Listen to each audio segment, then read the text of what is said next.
Good morning, good afternoon, good evening, and welcome to a very special level up hour today here on Red Hat live streaming.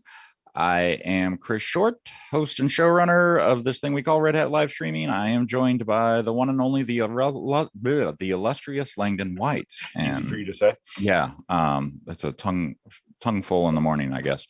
Tongue tie in the morning, whatever it is. Hey, Langdon, we have lots of people here. What's going on? What's happening today? The usual. We clearly are still struggling with coffee. We're all very glad that Chris has his power back. Yes, that's kind of nice. Yeah, and hopefully, and we're all crossing fingers for no more tornadoes. Like the power map that you had. Like all I could think of was a New England ice storm, and you live in it was a lot like a hurricane hitting here, except we didn't have that advanced notice, right? Like the only notice we actually had was chance of severe storms, which we hear literally every day in the summer, right? It's like, okay, now there's a tornado watch. Okay, now there's a tornado warning. And it's like, okay, to the basement we go. And spent 48 hours without power almost. We had no cell service. Cell service is still spotty throughout the region. Think about that from an infrastructure perspective, right? Like how impactful that is to not just you, but like fire, safety, all the other things that are involved. Right. So yeah, it was interesting. That's a very polite way of putting it. I have a solar powered battery pack now. Yeah, right. So as I said before, I'm Langdon White. We have a bunch of special guests today. However, we will talk to them in just a minute. First, we need to do my awesome slides because I spent so much energy on these. And I will give the caveat to the people who designed the new logo, the people who designed some graphics here. They're good at stuff. I just slapped it onto a page and called it red and said, hey, it's Red Hat now. So this is the level up hour where we talk about why containers are cool and why they might be useful to you just kind of in your everyday life as a system administrator or as a developer, as well as so it's not just the hype about why you want to kind of convince your developers to kind of move into the containerized world or this cloud native thing or that kind of stuff. Containers are super useful in lots and lots of scenarios. And so we talk about those on the show. And so before we get to last time, let's just talk about us. So I'm Langdon White on Twitter and with one, and Chris Short is Chris Short with one I, two S's. I just like to make random, like I want to make a comment about his Twitter handle, like I have to make about mine because I'm not. Two very common words. Right. Well, there's a very, I'm sure a very lovely doctor in Canada who has Langdon and is an active Twitter user. So I am content with Langdon with a one. Join us on our Discord where we chit chat on occasion. It kind of seems to go in cycles about how much we end up talking there. But feel free to join us there and chit chat. All the channels, there's every show kind of does some content there. So feel free to ask about any of the shows, but mine obviously in particular because and then so last time we talked about DevSecOps and kind of the shift left idea. And I kind of realized it was that maybe we should talk kind of a little bit more basics about security. So I invited some people who I think would be good to talk about it. And they are here with us today. But I have to stop the slides now so I don't give away our sweet internet points. Not just yet. So why don't we start? We'll start with Randy, just because he is in the top right corner of my screen. So can you just tell us a little bit about your background, introduce yourself, and as we, my terrible joke, but Red Hat rearranges itself all the time, so I never know what each department is called. So, if you could give us a little of that too. Well, hey everybody, and good morning. I'm Randy Russell, and oddly enough, across reorgs and rearranging of the deck chairs, somehow I seemingly always stay where I am. So that's awesome. Lucky you. You're I like, don't know. I'm not sure if that's a good thing or a bad thing. Oh, So well, yeah. or it's like GitOps, right? You just kind of get put back in place every time, right? You know, on an automated process. Declarative Randy. Exactly. Exactly. So I am the director of certification at Red Hat, and so if you've ever heard the term Red Hat Certified System Administrator or Red Hat Certified Engineer or Red Hat Certified Architect, any of those, I manage the team that runs those programs and produces those lovely exams that people enjoy taking so much. I've been at Red Hat for quite a few years, and my experience with Red Hat precedes my working at Red Hat. I came to Red Hat as somebody who had also been a customer and a user of technology from this company, and so long association with it. Nice. Awesome. All right, so now just arbitrarily, let's go to Jafar, and I'm gonna hazard your last name as Charabi. Is that right? Did I say it right? Ah, yeah, nice. Shut off. So, all right, maybe you can repronounce it. Yeah, it's Shriby, but it's okay. I know it's hard to pronounce, so no hard feelings. All right, so thanks for inviting me here today. So my name is Jafar Shriby, and I work as a TMM, technical marketing manager for OpenShift. Within the same team as LinkedIn. And so I'm the director of nothing, but I've been playing with OpenShift for quite a few years. So I've been with Red Hat for about 5 years now, and I've worked especially in EMEA region in France. So I'm based in Paris, and yeah, I'm happy here to basically talk about things that relate to OpenShift, the containers. Maybe it seems like today we're going to be speaking about security and how it ties to containers. So I'll be happy to give my 2 cents about that. And yeah, mostly I focus on pipelines and DevOps things. So since we're talking about DevSecOps, that might be a good topic to bring up today. Put it in the pipeline. That's right. Exactly. So right. Scott Mcbrian, who I have known for quite a long time, mostly when we used to do Summit Labs together, which I think was his most painful experience and one of my more fun experiences. So yeah, Scott. What you're saying is Scott was in charge. Okay, good. Oh yeah. Hi, I'm Scott Mcbrian. You may know me from such things as Red Hat Enterprise Linux Presents. Exactly. No, Nice. so my name is Scott, and I have been with Red Hat for quite some time as well. Interesting fun fact, Randy was my first manager at Red Hat. Oh, that's interesting. Yeah, he made the mistake of hiring me. Wow. So it's all his Everyone fault. can just blame Randy. Yeah. Right. I see how this is going. This is Yeah.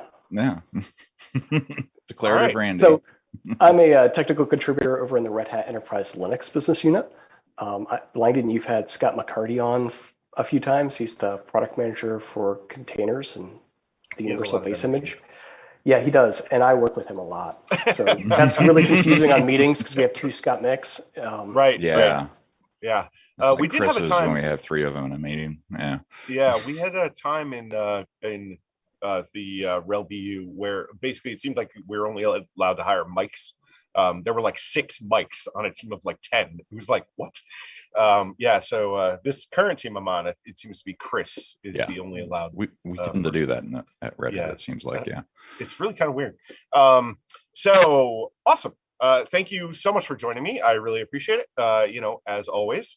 And why don't we, so what I was kind of thinking was we kind of would offer up, first and foremost, what is that kind of one security thing as a developer, a sysadmin that, you kind of, even to this day, still find confusing or need to, kind of think about before you do it. And for me, and I think for a lot of people, I'll start just to give you a little bit of time to think about the answer, is authentication and authorization. And I think this is a pretty common one. And so, but I kind of cheat sheet it out, or have to kind of think about it for a few minutes. And so authentication is basically the login side of the question. And so basically, are you allowed access to this system at all, right? And then authorization is, okay, now that you're in the system, what things are you allowed access to? And so I don't, I don't have a mnemonic. I don't have a whatever. It's one of those things I just kind of have to, kind of periodically like catch myself, step back, think about it for a second, and remember which one's which. And then the latest one of attestation, it's not really latest, but it's one that's become much more important in recent years because of basically the proliferation of like tiny little devices and, things like that. Attestation is this idea that you're provably running some software on some hardware, and then mechanisms for doing that, but with another A word in the mix that now throws off the other two for me, kind of even worse. So those are kind of my example. I don't know, do any of you have a good example like that? Please shout it out or volunteer. Okay. So I struggle with firewall rules, like blocking and that kind of stuff. I'm pretty good with that. But especially in the container space, there's a lot of forwarding that happens, and I always mess that up. I may or may not have had to drive to one or more data centers because I locked myself out of the machine. And they're done that. Yeah. You would never admit that had actually occurred. It never happens. Right. And that in that scenario that it's very, very secure. Yeah, at that point it is rather stable. Yeah. Is it though, or did I just allow a whole bunch of other people access? Right, everyone else can not everybody else left you out. Right. That's I definitely. And then with the kind of with Firewall D, the fact that it's kind of like IP tables, but not quite. I actually, the thing I struggle with there in particular is multiple zones. So like if I say, if I make an operation in Firewall D, it will operate on the active zone, except if you have more than one active zone, it will only operate at one of them. And I'm not sure which one. Maybe, Randy, who's kind of more on the training side of things, I don't know, maybe how to figure out which of the active zones it's going to operate on. But as far as I can tell, it's basically random. So that seems fun. Yeah, no, don't look for any guidance on me on that because, look, I learned IPFWATM, as it used to be called. I learned IP chains, I learned IP tables. At some point, I got left behind with Firewall D as well. Right. So just just turn them off. It's fine. It'll be totally okay. Someone else will take care of it. Right. Yeah. That's right, run a Bitcoin miner. Do you so Jafar, Randy, either of you have any examples of kind of those security sticking points that you get stuck up on all the time? Well, I know one of the things that come up quite often with containers is like the capabilities that are allowed within the container image, like the things we handle with SCCs and such things. That's a good one. And it can be pretty daunting to understand exactly how to define those within containers and Kubernetes space. I don't know if those were discussed previously, but I think that's a good security topic. That's a really good one. We actually we had Dan Walsh on the show a bunch of episodes ago, and one of the things that I think, particularly even newcomers today to Linux, or system administration, whatever, think of root as this like, block, right? It's like you are root, and it kind of is, but at the same time, it's gotten so much more sophisticated than that. Now you have all these things, these capabilities, right? Of which root has all of, but you can kind of parcel them out individual pieces. And, so it's this whole breakdown, a much more sophisticated kind of security model that allows containers to do their thing and allows containers to do more than their normal thing, but not as much as like root, that are really important. And they're just getting more sophisticated. So, really thinking of root as a non-monolith in a sense is really, really important these days. And I find it, like it's new, to Randy's point, it's like, you keep changing the stuff on me. I've got to catch up again every time. And the capabilities are tough like that. So yeah, I think that's a great example as well. I don't know, any other examples? I know Chris is perfect in every way. So yeah, I've never had a security issue ever. Right. I will say, I once was in charge of an intrusion detection and prevention system, and our storage network ran across it somehow. We didn't realize this was happening, right? But that storage VLAN somehow ran across it between our data centers. So we had to like create a carve out for that VLAN to just kind of bypass the IPS and IDS, because it was picking up like random strings as like vulnerabilities and stuff when we were just backing up stuff from primary to secondary data center, right? Like, right. So it was like, how did this VLAN end up way over here on the edge? That's not good. Right. So then that was like a whole breakdown of like, okay, where are our VLANs? Yeah. Good stuff. Yeah. Painful. But well, I think I've tried to. For me, I've given up on trying to keep up with the latest DNS security issue and corresponding, new way of thinking and corrective measure to try to prevent it in the future until the next DNS security issue comes along. Right. The funny thing about that was, go ahead, Scott. Bind was actually pretty good. Like, we stopped getting those all the time. So we had to go and invent things like Unbound and DNS Mask just to keep up the velocity of those. And all stuff. Yeah. We got to keep those exactly. CE guys in business. Yeah. Otherwise they get lonely.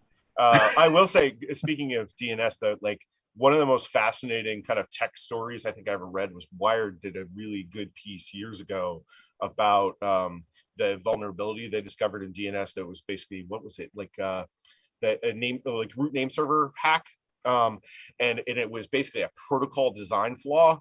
And so they basically flew in people from around the world, basically security, like government security, took over and were like, we need this solved. Please all get in a room and fix it.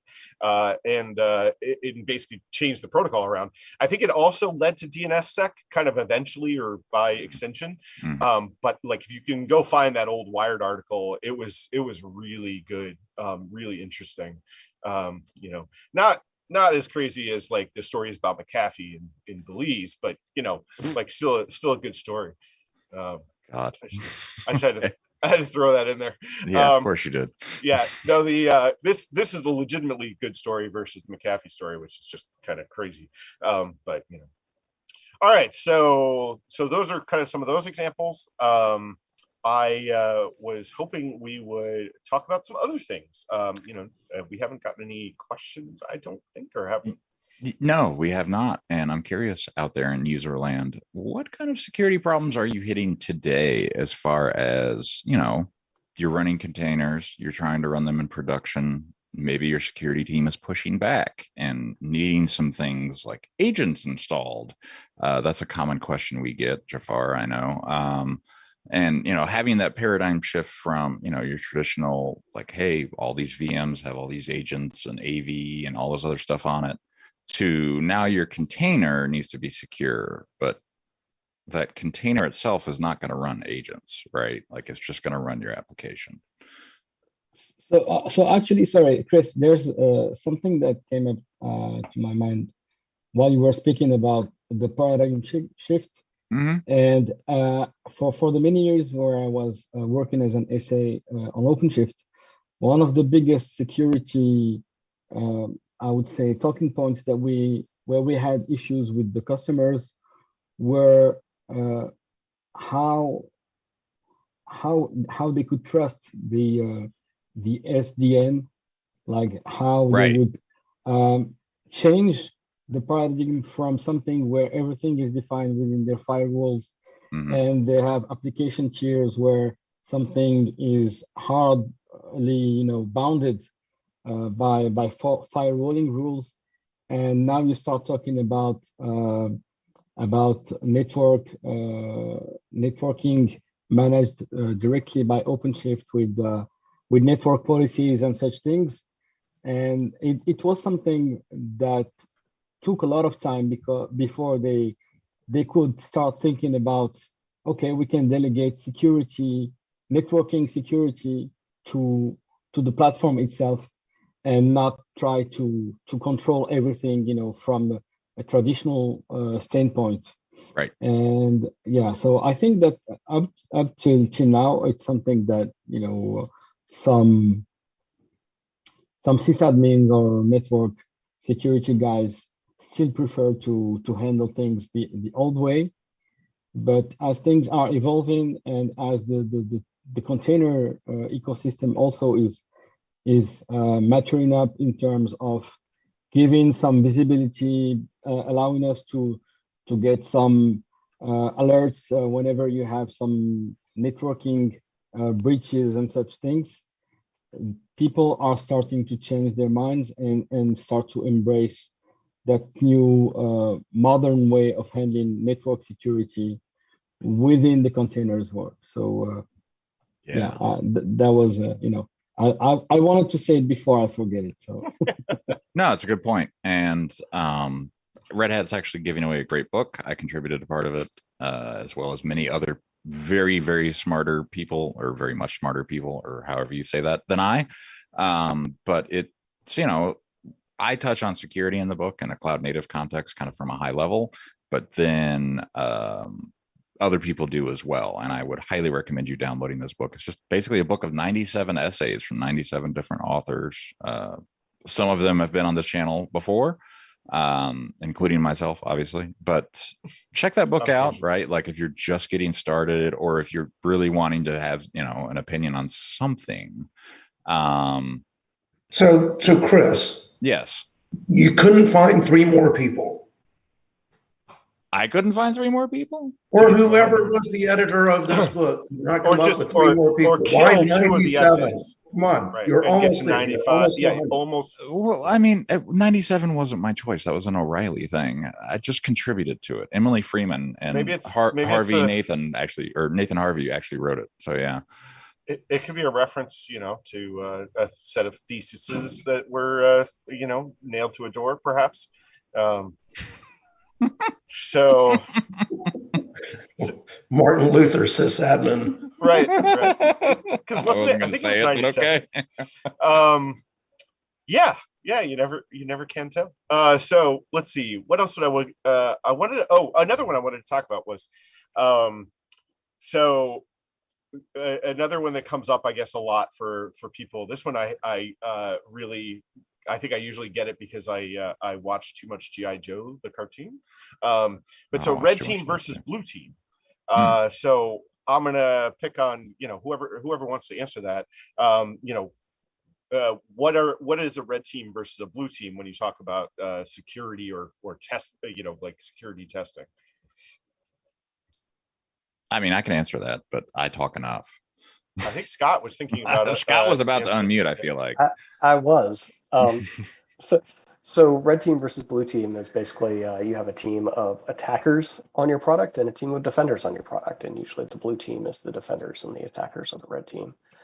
And so it's a way that you can interactively kind of get real people to test the efficacy of your security stuff by telling them no holds barred, do what you got to do. Right. And I mean, what I like is this is a, you take these, kind of the old prominent hackers, right? And they have gone off and formed consulting companies and become red teams. And I'm like, those are the kind of people I want to hire to attack my system and ensure that it's actually secure. So the reason I bring it up is because I think a lot of people mix up the red and the blue and which one's which. And I don't know if this is actually its origin, but at least for me, it definitely gets throwback to cartoons and movies of, it's like the attacking team always has red lasers, right? And the defending team always has blue lasers. I don't know about the physics of that exactly, but at least in G.I. Joe, as I recall, that's how it always worked. Hey, and now that you mentioned that, there's one of the famous movies where they speak about force and stuff like that, where the attackers indeed have red sabers and the defenders have blue sabers. So now that you say it, it makes sense. Yeah, well, I think that's the theme there. Now I know how to explain it to my son. There you go. Exactly. Because he asked me why would these have red sabers and the other ones have blue ones. So now I can tie it back to this. Right. Yeah. Just definitely explain the movie in terms of network security. Because that'll definitely be clearer. It'll make it much clearer. Right. Lightsabers and the Force. Yeah. That's gonna make security great. I think there's so many people just like cringing, being like, no, it's the kyber crystal that they have found in the cave. Right. So many Star Wars people are just Yeah. Remember, it only turns red when you switch to the dark side. Right. So I think the next time one of my kids gets into something, right, pulls it apart or whatever, I'm just going to refer to it as a pen testing event.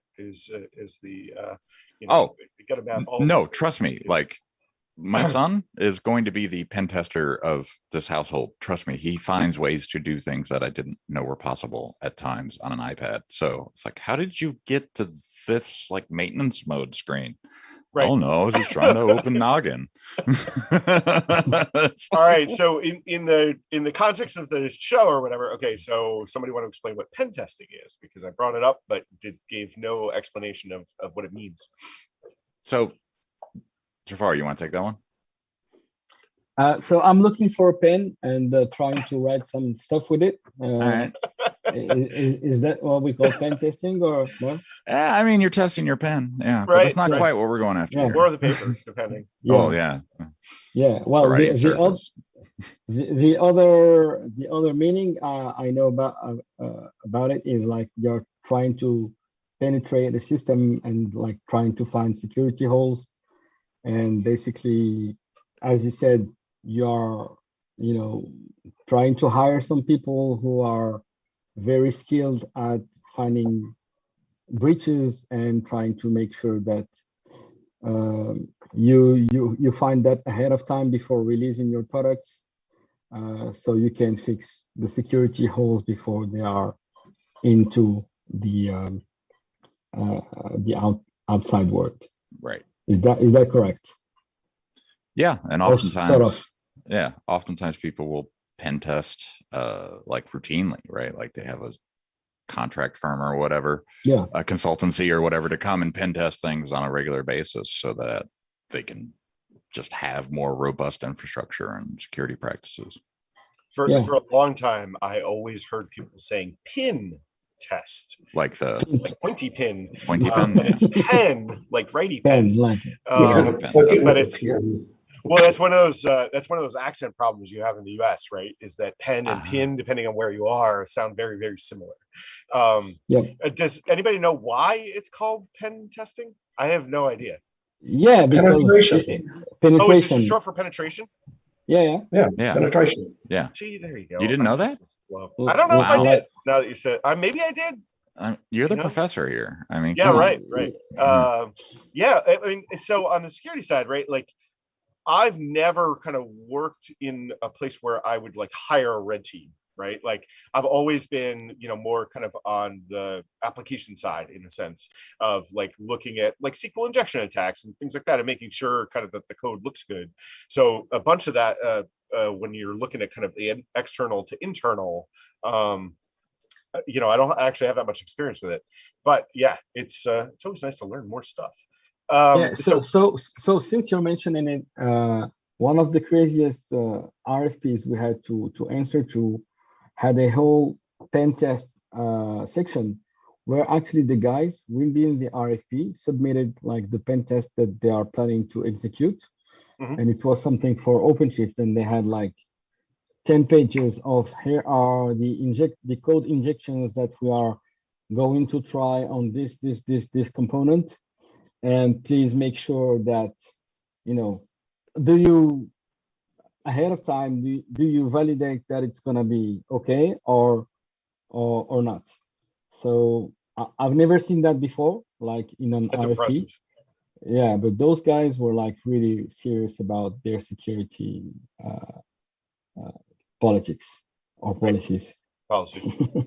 Politics too, Yeah, probably. it depends. It depends. Yeah, because you have both of them generally. Right. So we had a really good question in the chat that I was going to bring up. Please do, but it was followed up by another great question too. So oh, go okay. ahead. So so the kind of the author writes, Vipul writes, you know, OpenShift has very clear kind of ingress, egress, denial network policies, RBAC, Autonomous. What are the things that are not kind of generally covered by the obvious security components in OpenShift that you know that you try to keep an eye on? Like where are the loopholes or where are the gaps that, you know, or even just one that you think that people need to be aware of? And I would start with one quick one, which is that I would say the application you deploy. Well, that's actually what I was going to say, is that I think a lot of people think that the platform is going to fix problems in your application. Right. And it's not. Yeah. Right. No. Your flaws will persist. Right.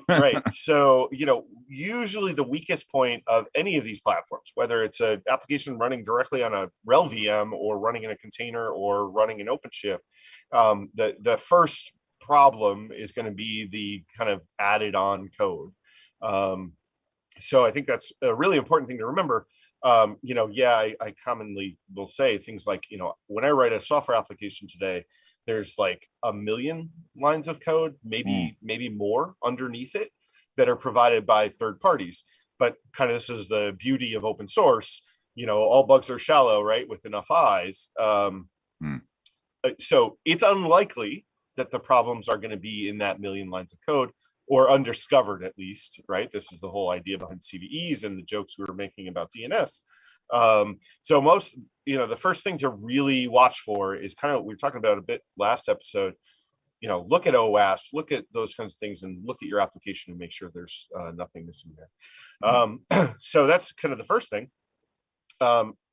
Where else would you go look? You know, what other kind of examples would any of you have? So I actually think that. Go ahead, Scott. Go ahead, Scott. Yeah, go ahead.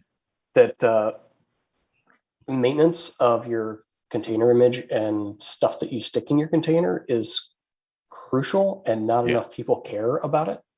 But like, write once, run anywhere does not mean you can't rewrite it, right? Well, I don't want them to rewrite it, but like if they take some library from somewhere and they shove it in there. They need to make sure that if that library gets updated with something, that they re-download that library and shove it into a new copy of that container.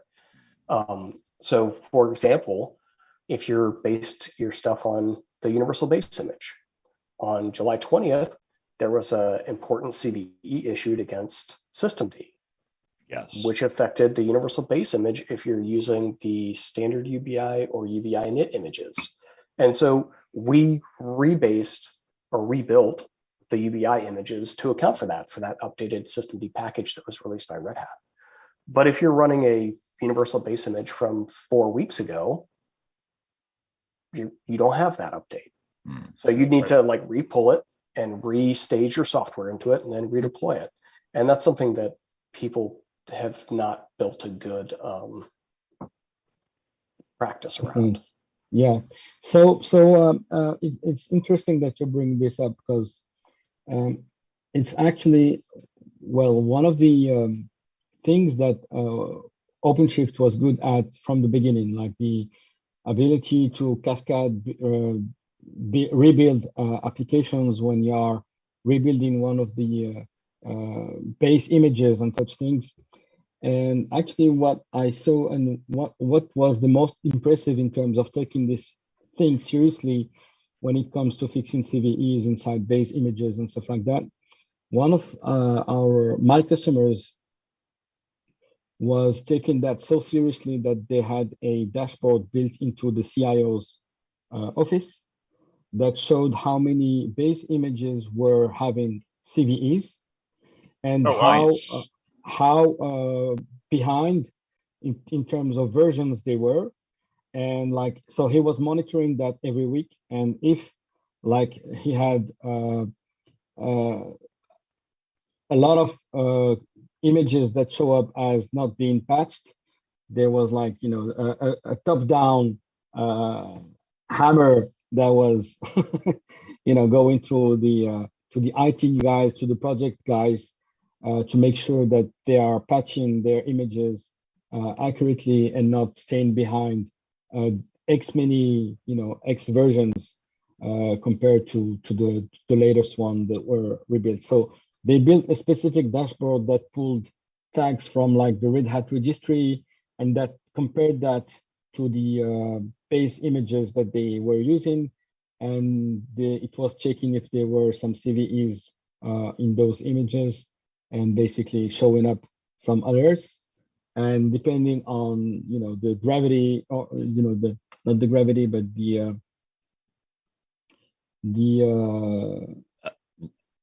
impact. Gravity, yeah, the impact of that security issue, the CIO was managing that himself.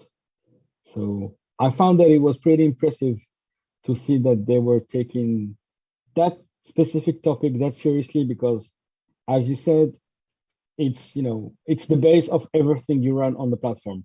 Right. So if your base images are corrupt and they are not correctly patched, then it can spread out to the whole platform very easily. Yeah. And yeah, you want to talk about having a bad day, like let's have all your applications be running the same base image when a vulnerability is like added to Metasploit so people can just easily take advantage of it, right? Like that's a bad day. Yeah. Exactly. And so for folks that don't know, Metasploit it was an open source tool. I think it was acquired by Rapid7, I think, a few years ago. But yeah, it's like a toolbox basically for, you know, pen testing and, you know, any kind of, you know, exploit, you know, testing of your choice. You know, back when my security days, it was a common tool that I would just constantly run against certain, you know, APIs and URLs just to make sure we weren't exposing ourselves to anything obvious. But I bring it up because when 0 days are released, there's always like a couple like days, maybe even hours sometimes, is getting down to the point where an actual like tool will be added to Metasploit to take advantage of that 0 day.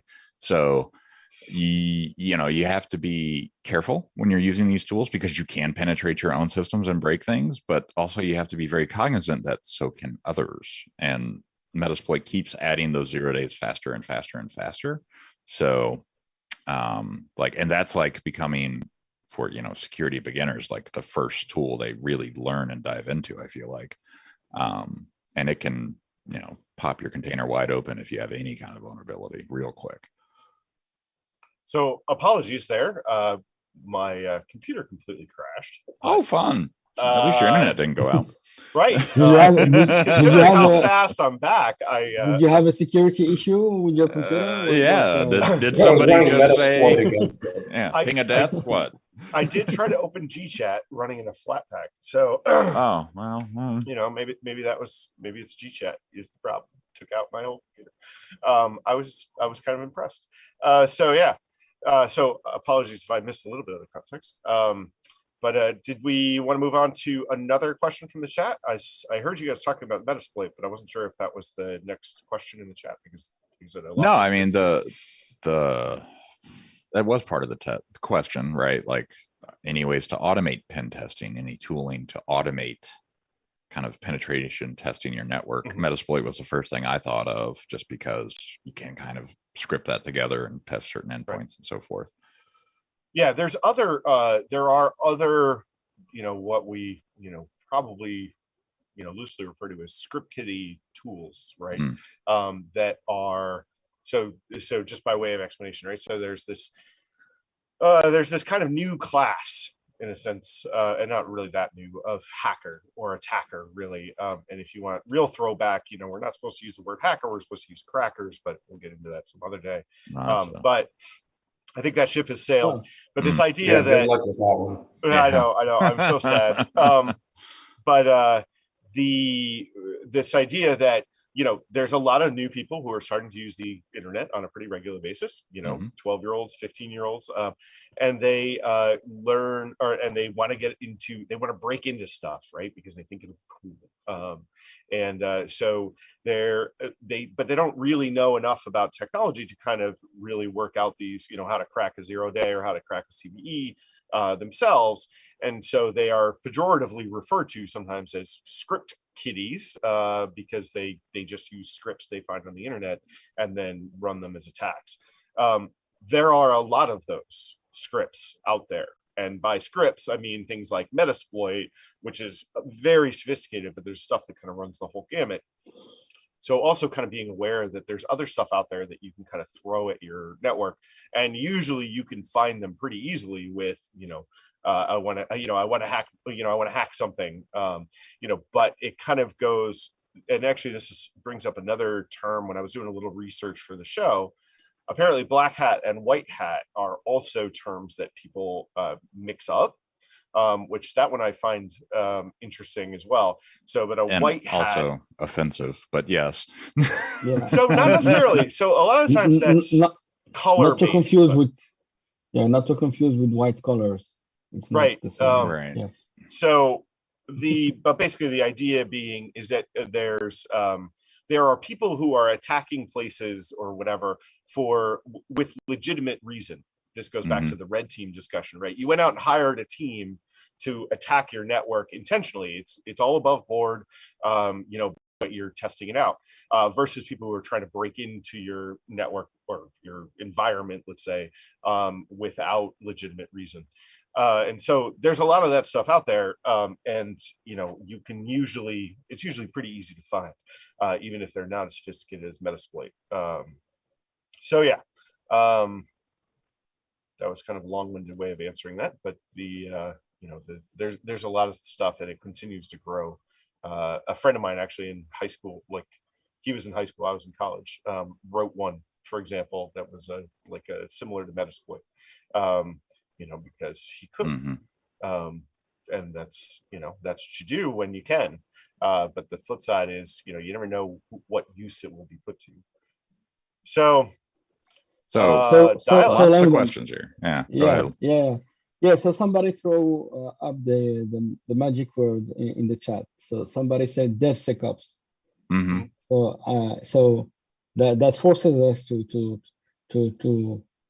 talk about like more. So we talked about it with Kirsten last week on the last episode. We talked about DevSecOps and kind of shifting left. Right. But like whether we put a buzzword on it or not, right? It is becoming ridiculously important to make security a first-class citizen, they call it, right?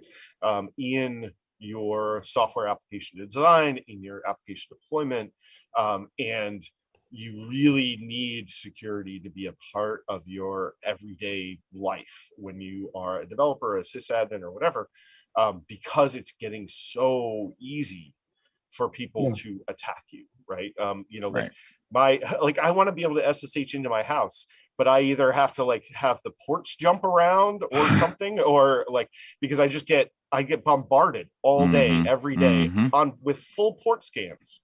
And it's nearly impossible these days to kind of be able to do anything and not get attacked. I actually have so many devices on my network now that I've had to decouple the security component from the actual service delivery component. So the little consumer devices just can't keep up sometimes. Yeah, well, for me, I have my own work network, and then I have my other networking for TV cameras, and two separate networks where my computers run on dedicated networks. and then the rest runs separately. So I like to keep things separated. I'm Mhm. actually So surprised. I'm surprised, honestly, that we're not seeing more kind of consumer level, like, you know, your wireless AP, right, which is usually your router and everything for your whole house. I'm kind of surprised you're not seeing more of them coming out with separate IoT networks from home network, from, you know, I don't know, you know, consoles network, you know, that those aren't kind of getting built right into the devices. Yeah. Because to Chris's point, right, like I think I have 50, 70 Yeah. devices on my network now, and Yeah. that's not even running that crazy. You know, and you know, and I really don't want a lot of those IoT devices talk or anywhere near my actual computers, you know, because they're so ludicrously insecure. As a well-known Twitter handle, which I will not repeat, is fond of commenting on. Mm-hmm. But there's other things, right? Like when it comes to security, and I'm just going to read this, Scott, because I think Vipul is on YouTube. So Scott couldn't type in chat. He's working on that. But Scott gave one example of a CVE. That one may not put your thing at risk, but in my experience, if you don't put in mechanisms for dealing with this kind of situation, you end up reinventing the wheel at really inconvenient times. Whereas if you build procedures or build pipelines, Jafar, that assume that updates are going to happen, you're going to be surprised. Did you mean to say surprised and unhappy when you get a fire drill on making updates? Did you mean to say surprised or unsurprised? It's more like that one CVE that I was referencing of the Right. systemd update, like that might not affect Vipul's application. Yeah. It may affect someone else's application that provides direct access to the container shell or something weird. Right. But just because that doesn't apply to you, that one doesn't apply to you that one time, doesn't mean you shouldn't build a methodology for handling updates in a repeatable, automatable way. Otherwise, when you do run into one that affects your thing, you have to fix it now. And then you get to invent all of that stuff on the fly because you have to fix it now. Right. Yeah. And crises are not great for, you know, life, doing things. For experimenting. Yeah, exactly. That's too. So speaking about the DevSecOps, I have to admit that I haven't seen yet the previous show about it. Although I sort of, I think I kind of know what the content was. Was it like the ACS stuff, like how you use pipelines with ACS and those type of No, we were talking about it integrations? more. We were talking about it more from kind of more about like what is Like DevSecOps, conceptual. Okay, and, okay, because and why does it matter? Okay, because we had another show on the OpenShift coffee break where we did a demo of like a DevSecOps pipeline with with ACS and such things. But basically, because I think this topic is quite important, but maybe to give some food for thought for our viewers on this episode. I think that we can all agree that there's not one single aspect when you're speaking about security. It's like it's spread everywhere. And it's something that you need to take care of at every stage of your application's lifecycle. So it all starts with, if you are using an OS that has some corrupt stuff in it, then you might have a security issue as you're writing your application in there. But if as a developer, you are writing some code that is not properly secure, you are introducing loopholes or security breach.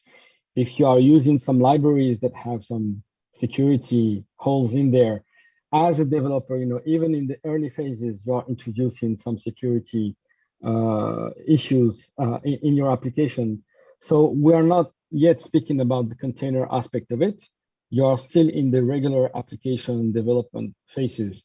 Once you publish your application, so I would say, okay, we have written some lines of codes and we have built the application, we've submitted the binary. then your binary is stored somewhere in an enterprise repo. But I believe Langdon mentioned something about attestation. So so I can find my words English. But what proof do you have that the binary that you are building into your container image is actually the one that has passed all the tests, etc.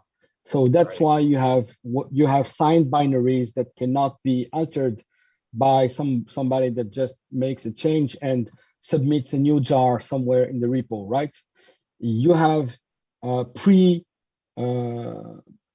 pre-staging, you have development jars that you can use, etc. But at no point in time should you be able to take the development jar and put it into a container image and ship it as something that is ready to consume, right? So you have this mechanism where your binaries are signed, and only the signed binaries can then be built into a container image if you want. Then you can distribute, because then you have proof that you have a secure application itself.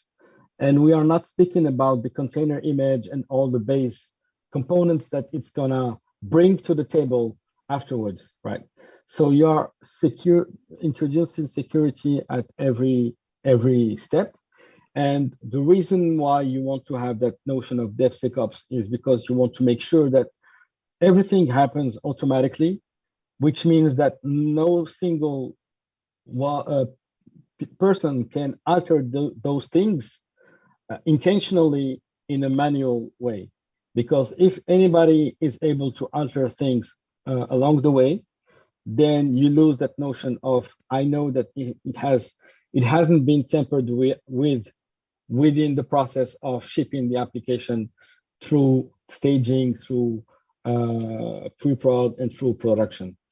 And basically DevSecOps is this notion where you put security checks at every stage of your application lifecycle and make sure that nobody can tamper with those, and make sure that you have proof for anything that has been built. So you have proof that your libraries are secure because you have security scanning tools like Sonar that are going to analyze your code, and then you're going to have links that say, here are all the security reports that are linked to the specific version of this application binary, right? So you have traceability. Traceability is very key, I think, in a DevSecOps approach, because you need to have the trace back to your proof. Actually, I was just going to say, like, one of the things that I think you commonly hear as well is to avoid some of those problems, you could just build your own binaries, right? And sign, even if you have signing, like sign them yourselves. Mm-hmm. And one of the things that I find, really surprising about that or whatever is that there's this belief, like one of the things that like an organization like Red Hat or even an organization like Fedora, right, brings to the table when they ship binaries, is that an expert, or at least theoretically an expert, is the one who's kind of packaging the code into place, right? And then kind of saying, okay, I'm going to do a build, and then I'm going to attest that this build came from this source code. But they also know what the source code looks like, right? They read that source code, they apply patches to it, they're familiar with it, etc. And so then they stream those binaries into your pipeline, and so, like I said, I've heard commonly, right, many times that everyone or these people just build their own versions of Perl or whatever whenever they're doing these pipelines. And I'm like, that's in some ways even less secure, right? Because now you have to be an expert in all the code that makes up Perl itself. Right. Yeah, you can't keep up with that. Right. And it's too much. And it's just one library. It's just one component. Right. Among maybe hundreds of components that you're going to use or libraries. So it's almost impossible to do that unless you have the maintainers of that library or the main committers within your project, and then which arguably, if it's that important to your business, maybe you should hire them, but you should also hopefully, when you're doing that, also distributing those attested binaries through a channel like Fedora or some other open source channel, so other people can take advantage of the fact that you have experts who are attesting about this binary.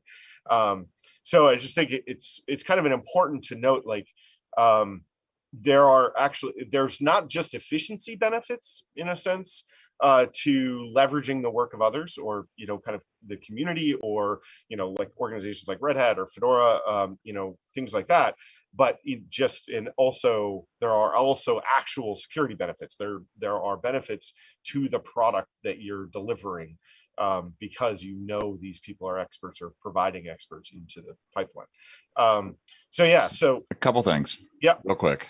So we have an announcement to make. We need to do that, and then I was just going to say that. Yeah, Vipel has a good question that we need to address, and I think Randy, you tried to do it in chat, but we need to talk about it a little bit further. Which one do you want to do first?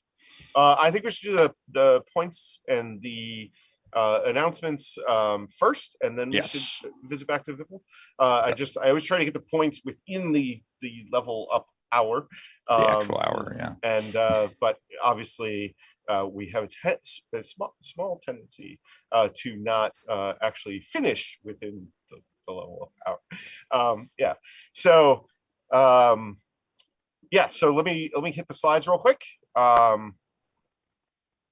And I hope this will work well, because as I mentioned a few minutes ago, everything crashed. So that was Yay, fun. Slides. Okay, cool. All right, cool. All right, but we are on the wrong slide. Let me also, I have my cheat sheet for the points too. But here's where we're at. I don't know, Narendev, I think, missed the last episode, or missed submitting points for the last episode. Netherlands Hackham still neck and neck with Narendev. Noah Friction, I think, still holding steady at 4,000. Mm-hmm. But Bacon Fork has surpassed their competitor Joe Fuzz, and Detective Conan Kudo. Wow, I don't know how I missaid that so badly. Detective Conan Kudo with 2,500 points is definitely kind of moving up in that chain. So we're pretty excited about the current status of the points. As always, you can go and get your own sweet internet points by following the links I just pushed into the chat. There's a kind of a short link which will take you to the form itself, and then you put in the code manually. Or the other one, all that does is pre-populate the form with the code to make your life a little bit easier. Please keep in mind, if you want to, you can say private for the nickname, and if you do that, we won't mention you on air. We won't, you just can kind of collect the points, and you can get your own status of how many points you have without revealing anything about yourself if you so desire. Mm-hmm. We actually had one of these participants was originally always marked as private, and then one day decided that they had come up with a cool enough nickname, and so they revealed themselves with a big jump in the points. It was pretty funny, to be honest. So that is our sweet internet points. We love giving them out, even if they are just an intrinsic award. Chris, actually, I think we heard again that we never-ending saga are this close to getting extrinsic rewards to be able to give out some swag or something like that for the highest level points. We promise this every other week, give or take. This is episode 42, so maybe it is the answer, right? I don't know. So that's kind of what I was noticing. I think maybe it's the answer. That's what I'm hoping. That hopefully we don't have to involve any mice, but maybe it is the answer to life, the universe, and everything. And if you haven't read The Hitchhiker's Guide to the Galaxy, this doesn't make any sense. But you should. Sure. And if you haven't read it, I haven't read it, but it makes sense. Yeah. Oh, all right. It's a lot of fun. One of the funniest things that came up about it recently was the whole premise of the book is that it's about another book. That book is actually crowdsourced. So it's basically, it's the equivalent of Wikipedia, but it's kind of a really hilarious example of open source in action. So now to the announcement, which is I sadly am planning to leave the show. And not just the show. What?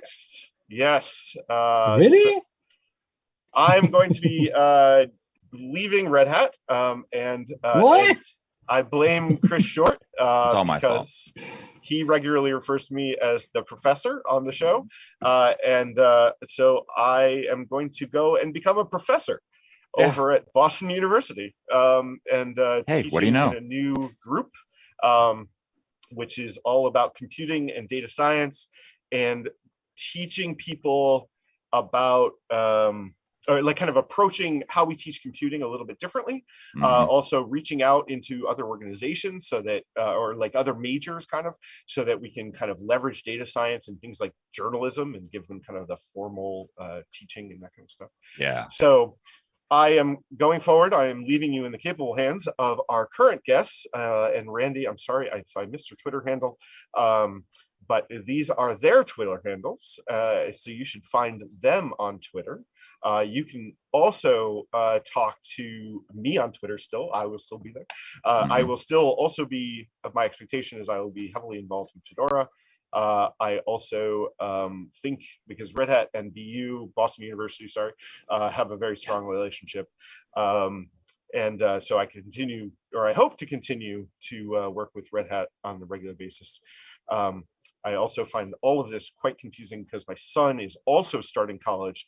He is also going to BU, which is Bucknell University. Yeah. So it's like I got BU like on the brain. So you're moving from BU to BU to BU. Like, exactly. So I currently work in a BU, and I'm working, and then in about a week I will be taking my son to BU, and then I will be, you know, working at BU in the fall. So yeah, it's not confusing at all. No. So it is the 42nd episode. It has been an awesome run. I think it's been a lot of fun. And yeah, I don't know. I'll miss you all. Hopefully I will still be around in the chat periodically. Maybe they will invite me back as a guest periodically. But that's our plan. Yeah. So Randy will be taking over the hosting duties. I will be in the background, executive producing as need be, and Scott and Jafar will be the OpenShift and RHEL experts of du jour to talk about all the things that we come up with in the future. So next week, Langdon, you had something planned? So yeah, so next week we are planning, or these folks will be talking to the Crane team, which is part of Conveyor. So we had for some reason I always want to call it Trackle. I don't know why, but the Tackle team a few weeks ago, and so there's this overarching thing about moving applications into containers called Conveyor. Tackle is a piece, Crane is another piece, and then there's a third piece that we thought would be good for the show, which would be in another, I want to say it's not for another month after that. But so Crane is next week. We actually are not having a show the following 2 weeks after that, because we already scheduled it, because that's when I was supposed to be taking the son to BU. So it's kind of already set. So there'll be 2 weeks dark, sadly, but then you'll be back in action. Let's see. So we have the Crane show is on the 4th of August, sorry. And then back in action on the 25th. Yes. And that will be the whole new show. Yeah. But I'm not sure that we don't 100% know, you know, the whole like people's calendars and stuff like that. We're not 100% sure what the 28th episode is going to be, or did I say 25th? Sorry. Looking at the calendar again. I'm very bad with dates. The 25th, the episode on the 25th. We're not entirely sure what that content's going to be. So watch the Twitters where we announce that pretty regularly, or, you know, click like and subscribe, or join the streaming Cal. And we had, I was very impressed. We had on my other show, we had Alana Hushman yesterday. And when I said that, she very conveniently pointed down. So Scott, I'm a little disappointed. I thought you would help me out with the click, like, and subscribe. But yeah, so I will miss you all. I will miss doing the show. And I'm going to be doing it apparently more like live and in person, except about data science. Yes. Starting in about 3 or 4 weeks. And this is a big deal for you, Langdon, personally, because your whole family is professors, really. Yeah, pretty much. So you finally get to join the ranks and wear your tweed jacket with the real elbow patches and everything. Exactly. So, well, and I'm really excited because like this whole group that I'm joining is in place to try to bring more people into the fold in computing and data science. And as you know, probably from watching the show, this is something that's important to both Chris and I. I'm sure it's important to Randy and Scott and Jafar, but you probably haven't heard that from them on our show. But you know, I will really want to see a lot fewer people who look like Chris and I, you know, or by percentage, I would like to see much higher percentages of everything else, because without perspective, we can't make good software. Yeah. So, M. Roche wants to know if we can get your lectures and session streamed online. To a large extent, I'm hoping so, because I would really like part of this, you know, this new faculty. It's like a college, but just interdisciplinary. I really would like everything that we do to be open source. But I can't make any promises yet because I don't work there. Yeah. So, but that's my goal. Yes. So Langdon, it's been an incredible ride with you. I really appreciate, you know, doing this every week for the past 42 weeks. The amount of information I've learned from you over the year plus we've been working together is, I mean, I can't put it into words. So thank you very much for everything you've done for the channel, for me, for helping me learn things, so forth, so on. But yes, we will be hacking away at all your stuff that you do online. So be aware. Yes. I very much appreciate it. You know, like as many of you can guess, right, my stronger background is on the development side and on the Linux side. So it's been really great to kind of take the perspective of, you know, a stronger, you know, somebody who's been full-time sysadmins, you know, much deeper into OpenShift and Kubernetes than I have been. So I think it's been a really good learning journey, I hope, along the way for the show. And I really hope, you know, bringing some new perspectives will really kind of take the show to the next level. You know, Scott might even know RHEL better than I do. I know Jafar knows OpenShift better than I do. You know, so as evidenced by our slam to do the Cody Awards a few months ago. Ooh, yeah, so good point. Yeah, so it's been already said privately, but yeah, I wanted to say it publicly also. You're certainly gonna be missed, and it's been a shock, you know, when I heard just not so long ago that you were leaving. But we can only be happy for you because it's for the better. It's like something for your personal accomplishment. There's no hard feelings with Red Hat, so everything is, you know, on the best way for you at Red Hat, and we can only wish you the best for your new adventure, and certainly hope we're gonna have you come back and tell us about your, you know, your new life. And I just want you to come back and tell us, like, what you learned, like, immediately about. Yeah. You know, the AI lingo. Yeah, next session is going to be the AI lingo.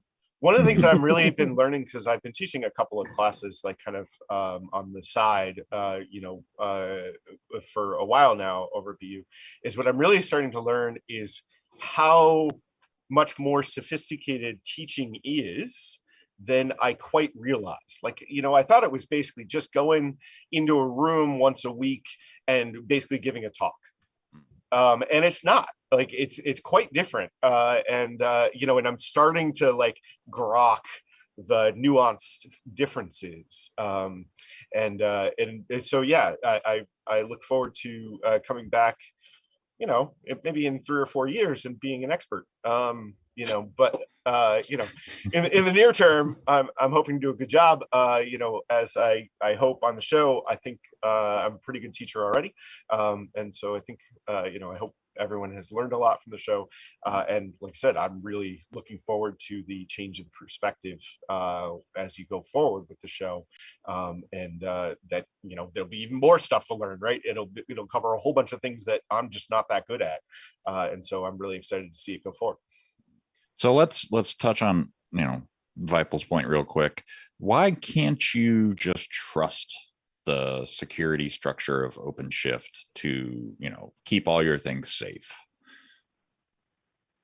Scott, Jafar, any ideas why, you know, you patch CVEs, you update your... The same exact question with RHEL too, right? I mean, right. It's like insert product here. Mm-hmm.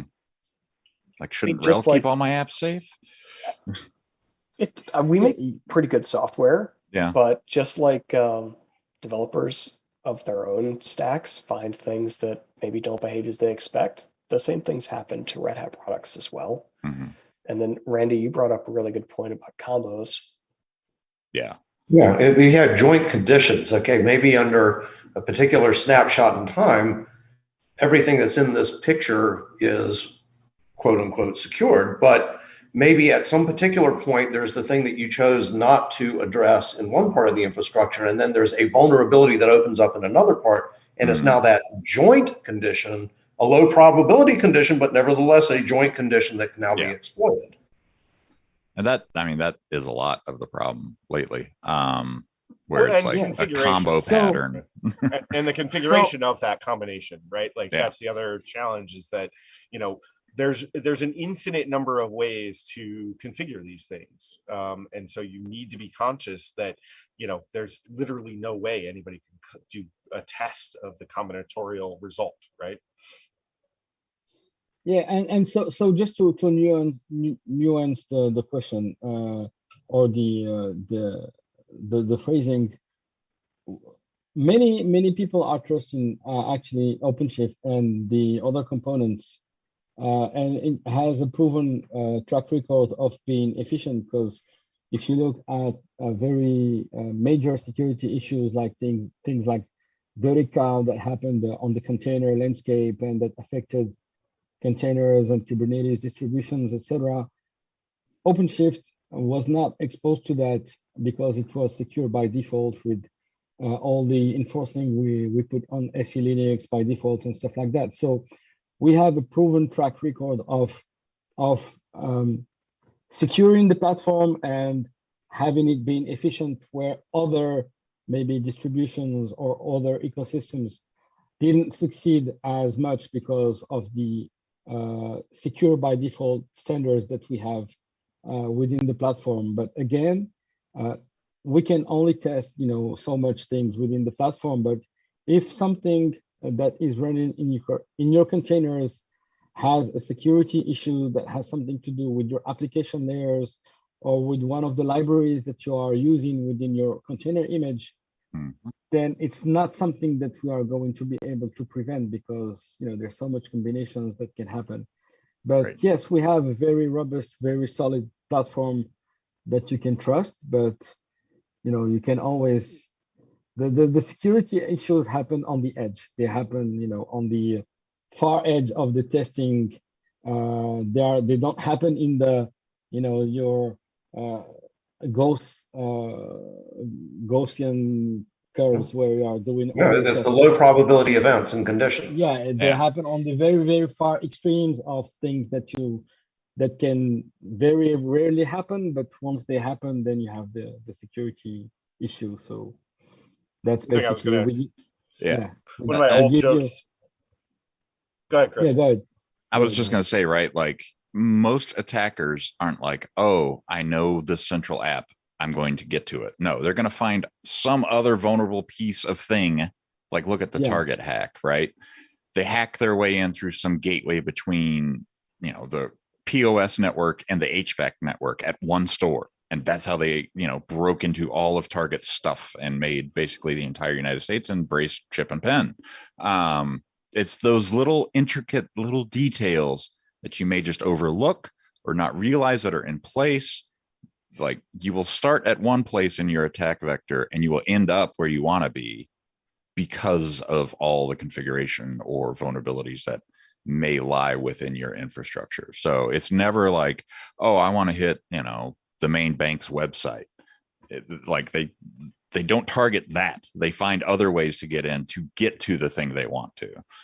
That's the biggest thing, right? Like, and to SE Linux, to that point, right? Like with OpenShift and all the Kubernetes vulnerabilities that have come out over the years, SE Linux has been the thing that stopped most of those vulnerabilities in their tracks, right? So that's another layer that's put on the cluster to protect you, but it's not all-encompassing protection, right? Like, that's something to keep in mind, that there could be some other vulnerability that somebody could exploit in your infrastructure to get inside your cluster.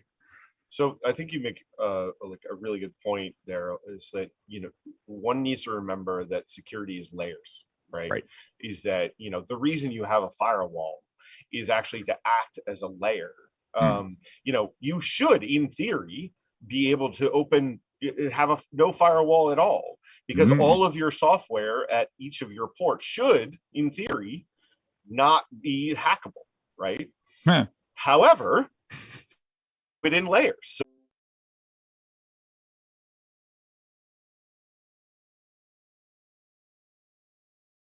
we'll schedule until 10:15. Yeah. Let's see. It's back. Okay. Hi, everybody. Yeah, Hi, sorry about that. The Zoom just completely dropped.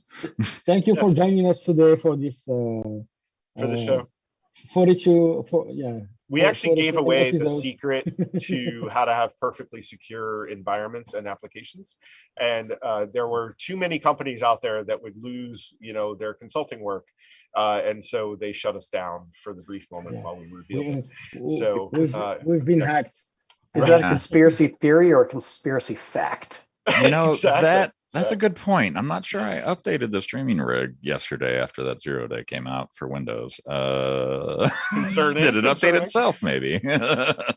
One other quick note I was going to offer, and I crack about consultants a lot just because I was one for a long time. This is one of those places, security is one of those places where, you want somebody else to take a look at your stuff if you can.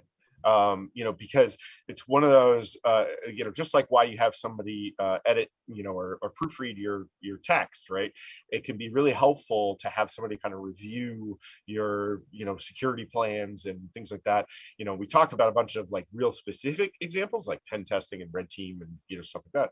But there are organizations out there that can kind of provide you a third-party audit or a third-party review or whatever. And it can even be relatively casual. Obviously you want to have a bunch of NDA type stuff in place, but it can be relatively casual in that it doesn't have to be, from an on-high security audit kind of thing. But having somebody else take a look at your stuff is often a good idea, because it's really easy to miss things when you're modeling security. Yes. So thank you, Langdon, for your 42 episodes of awesomeness and all the years you've spent here at Red Hat. And thank you to Randy and Scott and Jafar for trying to fill the void that you leave, right? Like, it takes three people to fill one Langdon. Right? It takes three. Yeah. I mean, just to inflate your ego even more, Langdon, it takes three people to replace you.